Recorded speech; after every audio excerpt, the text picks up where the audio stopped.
বেশিরভাগ মেয়ের সংসার নষ্ট হয় মেয়ের মায়ের কান ভাঙানিতে, ঠিক না ঠিক?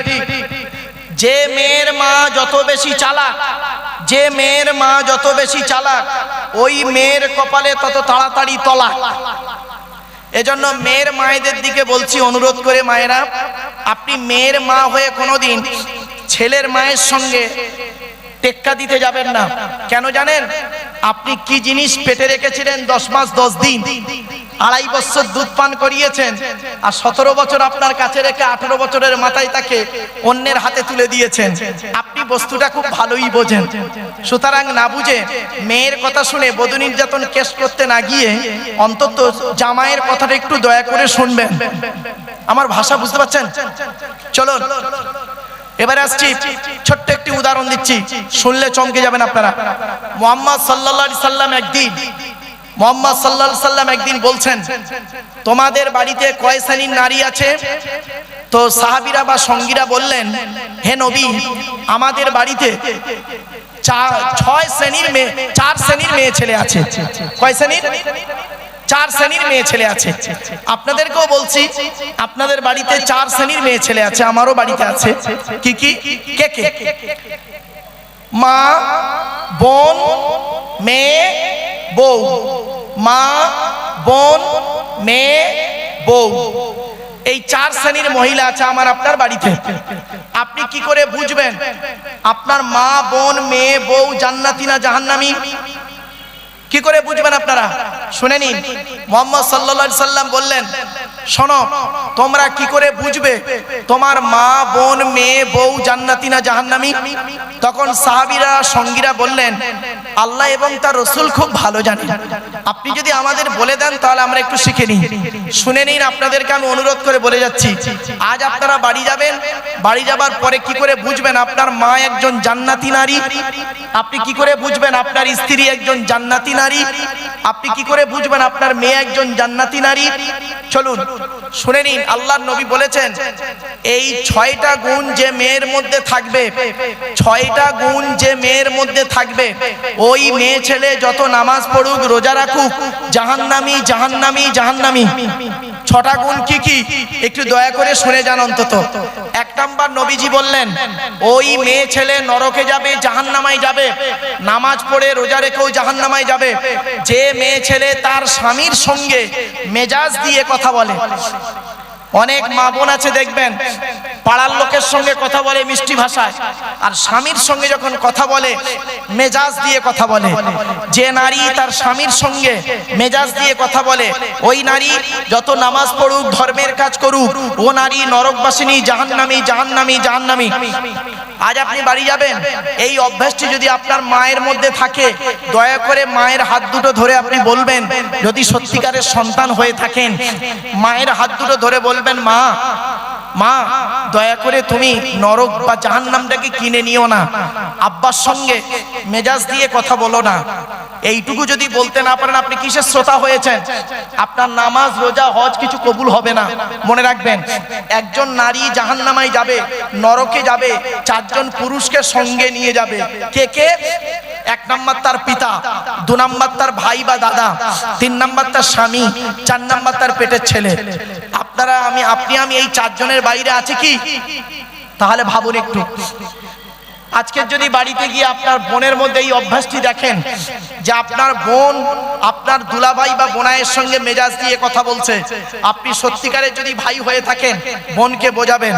আপনি যদি আপনার মেয়ের মধ্যে এই অভ্যাসটি দেখেন, আপনার মেয়ে আপনার জামাইয়ের সঙ্গে মেজাজ দিয়ে কথা বলছে, সত্যিকারের জন্মদাতা পিতা যদি হয়ে থাকেন, মেয়েকে সাবধান করবেন। বলে গেলাম, 1 নাম্বার, নবীজি বললেন, ওই মেয়ে ছেলে নরকে যাবে, জাহান্নামে যাবে, নামাজ পড়ে রোজা রেখে, যে মেয়ে ছেলে তার স্বামীর সঙ্গে মেজাজ দিয়ে কথা বলে। 2 নাম্বার, ওই মেয়ে ছেলে নরকে যাবে, জাহান্নামায় যাবে, নামাজ পড়ে রোজা রেখে, যে মেয়ে ছেলে তার স্বামীর সঙ্গে স্বামীর দুর্নাম বদনাম অন্যের কাছে করে বেড়ায়, যে মেয়ে ছেলে স্বামীর দুর্নাম বদনাম অন্যের কাছে করে বেড়ায়। 3 নাম্বার, ওই মেয়ে ছেলে নামাজ পড়ে রোজা রেখে জাহান্নামায় যাবে, যে মেয়ে ছেলে তার স্বামী থাকতে পরপুরুষের সঙ্গে পরকীয়ায় লিপ্ত হয়। ভাষাটা বুঝতে পেরেছেন? স্বামী থাকতে পর পুরুষের সঙ্গে পরকীয়ায় লিপ্ত হয়, ওই মেয়ে ছেলে যত ধর্মের কাজ করুক ও জাহান্নামে নরকে যাবে। 4 নাম্বার, ওই মেয়ে ছেলে নরকবাসিনী নারী, ওই নারী নরকবাসিনী যে নারী স্বামীর পরিবারের সঙ্গে খারাপ আচরণ করে। অনেক মেয়ে ছেলে আছে দেখবেন স্বামীকে খুব ভক্তি শ্রদ্ধা সম্মান করে, স্বামীর বাপকে দেখতে পারে না, স্বামীর মাকে দেখতে পারে না, স্বামীর ভাই বোনকে দেখতে পারে না। ও মেয়ে ছেলে যত ধর্মের কাজ করুক ও মেয়ে ছেলে নরকে যাবে 100%। 5 নাম্বার, ওই মেয়ে ছেলে নরকে যাবে যে মেয়ে ছেলে বিনা কারণে স্বামীর বিছানা ত্যাগ করে অন্য বিছানায় রাত কাটায়। বাড়ি থেকে ভাববেন। 6 নাম্বার, ওই মেয়ে ছেলে নরকে যাবে নামাজ পড়ে রোজা রেখে যে নারী তার স্বামীকে বলে তোমার সঙ্গে বিয়ে হয়ে আমার জীবনটা নষ্ট হয়ে গেছে। অনেক মেয়ে ছেলে আছে দেখবেন কি হিন্দু কি মুসলিম, অনেক মেয়ে ছেলে আছে তার স্বামীকে বলে আমার মতো বউ বলে তুমি বেঁচে গেলে, অন্য কেউ হলে বুঝতে পারতে, তোমার মতো স্বামী সংসার করছে আমার মতো মেয়ে বলে, অন্য কেউ হলে চলে যেত, এই করতো তাই করতো। তোমার সঙ্গে বিয়ে হওয়ার আগে আমাকে কত মাস্টার ডাক্তার ইঞ্জিনিয়ার প্রফেসর দেখতে এসেছিল, আমার পিতামাতা ভালো মানুষ, তাদের সঙ্গে বিবাহ না দিয়ে তোমার সঙ্গে বিবাহ দিয়ে আমার জীবন নষ্ট করে দিয়েছে। এই কথা যে নারী বলেন ও নারী হলো জাহান্নামী নারী। মনে রাখবেন জন্ম মৃত্যু বিবাহ সবই সৃষ্টিকর্তার হাত। এই বিবাহ শব্দটা যখন এলো একটু ভেঙে দিই। বয় হস্যই বয়াকার হ বিবাহ, বয় হস্যই বিবেক, যে পুরুষের জ্ঞান আছে বিবেক আছে বুদ্ধি আছে সেই কেবল বিবাহ করতে পারে। পাগলের হাতে নারীর জীবন তুলে দিয়ে নষ্ট করে লাভ নেই। বয়াকারে বাহন, বাহন 2 প্রকারের, শারীরিক বহন অর্থনৈতিক বহন। 3 নাম্বার হলো হ দিয়ে হলো হৃদয়। একটা নারীর জীবন পুরুষ তোমার হাতে তুলে দেওয়া হচ্ছে, তুমি যতই তাকে হৃদয় দিয়ে ভালোবাসবে সে সত্য ততই তোমার আপন হবে। তুমি স্বামী বলে 2 দিন চোখ বাঁকিয়ে দেবে, বউ সহ্য করতে না পেরে 1 দিন বাঁকিয়ে দেবে, এটাই স্বাভাবিক। বিবেক বাহন হৃদয় এই 3টে গুণ যে পুরুষের থাকবে সেই পুরুষই বিবাহ করার উপযুক্ত পাত্র। এই 3 গুণে গুণান্বিত ছিল কে জানেন? বিশ্বনবী মুহাম্মদ সাল্লাল্লাহু আলাইহি সাল্লাম। নবী দিবসের জলসা আমি বিভিন্ন অ্যাঙ্গেল থেকে নবীকে তুলে আনছি, ব্যবসা ও দিক থেকে নবীকে তুলে আনলাম ব্যবসায়ী হিসাবে। এবার আসছি বিশ্বনবী মুহাম্মদ সাল্লাল্লাহু আলাইহি সাল্লাম, তিনি বললেন হে পৃথিবীর মানুষ শুনে নিন, শুনলে চমকে যাবেন। এটাই পরকালে আমাদেরকে সৃষ্টিকর্তা 2 শ্রেণীর প্রশ্ন করবে। কয় শ্রেণীর প্রশ্ন? 2 শ্রেণীর প্রশ্ন, দুদিকের প্রশ্ন হবে। 1 নাম্বার প্রশ্ন হবে সৃষ্টিকর্তার তরফ থেকে একটা প্রশ্ন, আল্লাহর তরফ থেকে প্রশ্ন হবে। আর দ্বিতীয় প্রশ্ন হবে বান্দার তরফ থেকে। আল্লাহর তরফ থেকে যে প্রশ্নগুলি হবে ওই প্রশ্নের উত্তরে সৃষ্টিকর্তা দয়াময় যদি দয়া করেন পার হয়ে যাব, কিন্তু বান্দার তরফ থেকে যে প্রশ্নগুলি হবে সহজে ছাড় পাবো না। চলুন একটু খুলে বলে দিই। আল্লাহর তরফ থেকে প্রশ্ন হবে তুই আমাকে বিশ্বাস করেছিলিস, তুই নামাজ পড়েছিলিস, তুই রোজা রেখেছিলিস, অর্থ দিয়েছিলাম হজ করেছিলিস, যাকাত দিয়েছিলিস, গরিবের দান করেছিলিস, তা আপনি কি বলবেন? আমি কি বলবো? মাঝে মাঝে করেছি, মাঝে মাঝে করিনি, মাঝে মাঝে করেছি, মাঝে মাঝে করিনি। দয়াময় আপনি দয়ালু দয়াবান, আজকে যদি মাফ করেন তো আমি পার, নইলে বাধা পড়ে গেলাম। তো সৃষ্টিকর্তা সেদিন ইচ্ছা করলে আপনাকে মাফ করে দিতে পারেন, কারণ তিনি নিজেই বলেছেন, কোরআনে আছে ইন্নাল্লাহা লা ইয়াগফিরু আন ইউশরাকা বিহি ওয়া ইয়াগফিরু মা দুনা যালিকা লিমান ইয়াশা। সৃষ্টিকর্তা আল্লাহ বলেছেন নিশ্চয়ই আল্লাহ পাক শিরককারীর গুনাহ মাফ করবে না, অন্যান্য গুনাহগুলো মাফ করলে করতে পারেন। যাই হোক, আল্লাহর তরফের প্রশ্ন আমরা কোন রকম পার হয়ে যাব। ধরা আমরা পড়ব বান্দার তরফের প্রশ্ন। বান্দার তরফ থেকে 10 রকমের প্রশ্ন হবে। করকম 10 রকমের প্রশ্ন। যারা ক্যামেরা করছেন ভালো করে করে নিন। হায়াত মউতের ব্যাপার, যেদিন আল্লাহ তুলে নেবে তারপরেও এগুলো বাঁচবে, যদি বাঁচায় এগুলো লক্ষ্য রাখবেন। 10 রকমের প্রশ্ন হবে। একজন পুরুষকে কিয়ামতের মাঠে 10 রকমের প্রশ্ন হবে। এই 10 রকমের প্রশ্নের উত্তর কদমগাছির মানুষ দিতে পারেন কি দেখব। চলুন দেখি। 1 নাম্বার প্রশ্ন হবে, আল্লাহ বলবেন পৃথিবীতে স্বামী হিসাবে কতটা দায়িত্ব পালন করেছিস? এক নাম্বার প্রশ্ন, স্বামী হিসাবে কি দায়িত্ব পালন করেছেন আপনি? স্বামী হিসাবে নবীজি বলেছেন প্রত্যেকটা স্বামীর দায়িত্ব হলো স্ত্রীর উপরে 17টা শিক্ষা দান করা। কটা দিয়েছেন শিক্ষা স্ত্রীকে? একটাও তো দেননি, একটাও তো শিক্ষা দেননি স্ত্রীকে। 17টা শিক্ষা দিতে হবে স্ত্রীকে। এক নাম্বার নবীজি বলেছেন, শুনে নিন, এই স্বামীরা তোমরা তোমাদের স্ত্রীদেরকে এই শিক্ষা দেবে, স্বামী স্ত্রী যখন কথাবার্তা বলবে একে অপরকে সালাম দেওয়া নেওয়া করবে, আল্লাহর রহমত মহব্বত ভালোবাসা আল্লাহ বাড়িয়ে দেবে। স্ত্রীকে সালাম দিয়েছেন, দেবেন, প্র্যাকটিস করুন। 2 নাম্বার বলা হয়েছে, এই স্বামীরা তোমরা তোমাদের স্ত্রীদেরকে এই শিক্ষা দেবে তারা যেন কোনোদিন কাবা শরীফের দিকে মুখ করে থুতু যেন না ফেলে। 3 নম্বরে বলা হয়েছে তোমরা তোমাদের স্ত্রীদেরকে এই শিক্ষা দেবে তারা যেন কোনোদিন কাবা শরীফের দিকে মুখ করে পেশাব পায়খানা যেন না ফেলে।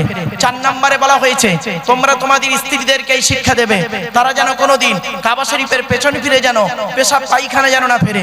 5 নম্বরে বলা হয়েছে তোমরা তোমাদের স্ত্রীদেরকে এই শিক্ষা দেবে তারা যেন কোনোদিন গোসলখানায় বাথরুমে গোসলখানায় যেন পেশাব যেন না ফেলে।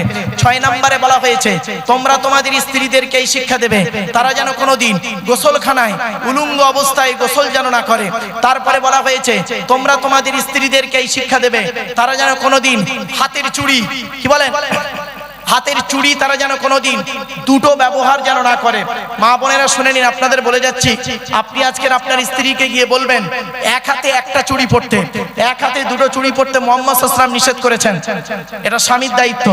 এরপরে বলা হয়েছে এই স্বামীরা তোমরা তোমাদের স্ত্রীদেরকে এই শিক্ষা দেবে, নামাজের শিক্ষা দেবে, তোমরা তোমাদের স্ত্রীদেরকে ভাষা শিক্ষা দেবে, তোমরা তোমাদের স্ত্রীদেরকে কি কোরআনের শিক্ষা দেবে, তোমরা তোমাদের স্ত্রীদের সঙ্গে ভালো আচরণ করবে, স্ত্রীর পিতামাতার গালি দেবে না, স্ত্রীর পিতামাতার গালি দেওয়া হলো হারাম হারাম হারাম।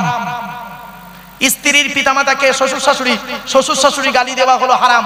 তাই আপনাদেরকে আমি অনুরোধ করে বলে যাচ্ছি এগুলো একটু ফলো করো। এরপরে বলা হয়েছে তোমরা তোমাদের স্ত্রীদেরকে এই শিক্ষা দেবে তারা যেন কোনোদিন মাথার বালিশ তারা যেন কোনোদিন দুটো ব্যবহার যেন না করে। স্বামী স্ত্রী যখন ঘুমাবে একটি মাত্র লম্বা বালিশে মাথা রেখে ঘুমাবে। স্বামী স্ত্রী যদি এক বালিশে মাথা রেখে ঘুমায় আল্লাহর রহমত মহব্বত ভালোবাসা আল্লাহ বাড়িয়ে দেবে। এরপরে বলা হয়েছে এই স্বামীরা তোমরা তোমাদের স্ত্রীদের সঙ্গে মাঝে মাঝে বেড়াতে বেরোবে। স্ত্রীকে নিয়ে বেড়াতে যাওয়া সুন্নাহ। আল্লাহর নবী বলেছেন তুমি তোমার স্ত্রীকে নিয়ে বেড়াতে বেরো। আপনি কোথায় আছেন? পরের স্ত্রীকে নিয়ে বেড়াতে বেরোলে খুব ভালো লাগে, নিজের স্ত্রীকে নিয়ে বাড়িয়ে বেরোতে খুব ভালো লাগে না। এজন্য মনে রাখবেন, আমি একটা কথা বলে থাকি প্রায় সময়, শয়তানের চক্করে হালাল বস্তুতে মজা কম, হারাম বস্তুতে মজা বেশি। আল্লাহর রহমতের দুনিয়াতে হালাল বস্তুতে ডবল মজা, হারাম বস্তুতে মজাই নেই। ভাষাটা বুঝতে পারলেন? বাড়ি থেকে ভাববেন, নিজের ঘরের স্ত্রী রয়েছে অত সুন্দরী, নিজের স্ত্রীর প্রতি ভালোবাসা কমে গেছে, কাজের মেয়েটার প্রতি মহব্বতটা বেড়ে গেছে। বাড়ি থেকে ভাববেন এই কথাগুলি। চলুন এগিয়ে যাচ্ছি। এরপরে বলা হয়েছে মুহাম্মদ সাল্লাল্লাহু আলাইহি সাল্লাম বললেন তোমরা যেমন খাবে স্ত্রীকে তেমন খাওয়াবে, তোমরা যেমন পরবে স্ত্রীকে তেমন পরাবে। তা বলে প্যান্ট গেঞ্জি পরাতে যাবেন না। শুধু তাই নয়, এরপরে নবীজি বলেছেন তোমরা কি করবে, স্ত্রীদের কাজের সহযোগিতা করবে, স্ত্রীদের কাজের সহযোগিতা করবে। চলো তাহলে 1 নাম্বার হলো স্বামী হিসাবে কতটা দায়িত্ব পালন করেছেন, কিয়ামতের মাঠে আল্লাহ আপনাকে ধরবে। 2 নাম্বার হলো পিতা হিসাবে কতটা দায়িত্ব পালন করেছেন।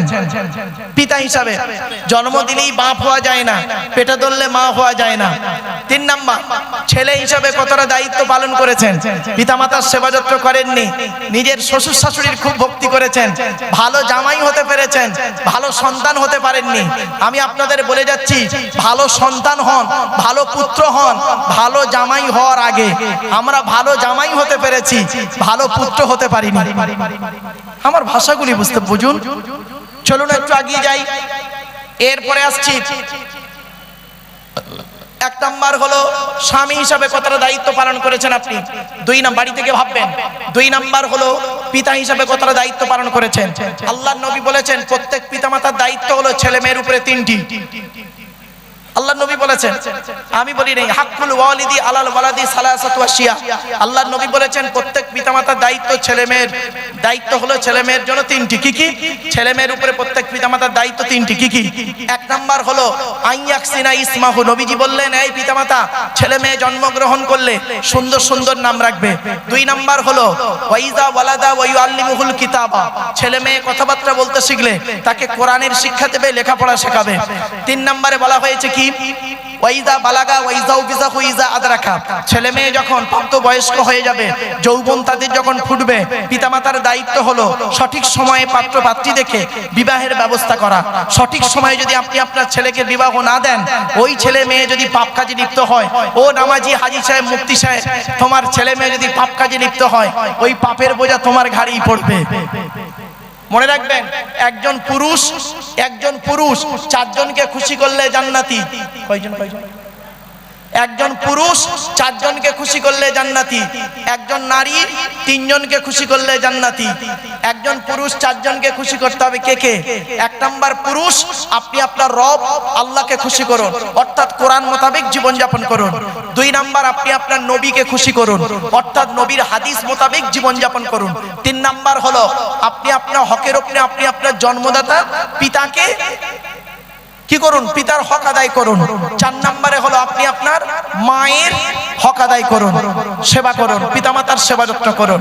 তাহলে একজন পুরুষ চারজনকে খুশি করতে হবে, আর একজন নারী তিনজনকে খুশি করলে জান্নাতি। এক নম্বর হলো কে? আপনি আপনার রব, মা বোন, আপনি আপনার রবকে খুশি করুন, নবী আল্লাহকে খুশি করুন, নবীকে খুশি করুন, আর আপনি আপনার হকের উপরে স্বামীকে খুশি রাখুন। এই তিনজনকে যদি কোনো নারী খুশি রাখে, আল্লাহ খুশি হয়ে যাবে। এজন্য আমি আপনাদের কাছে অনুরোধ করছি, আপনারা এই কথাগুলোকে একটু মূল্যায়ন করুন।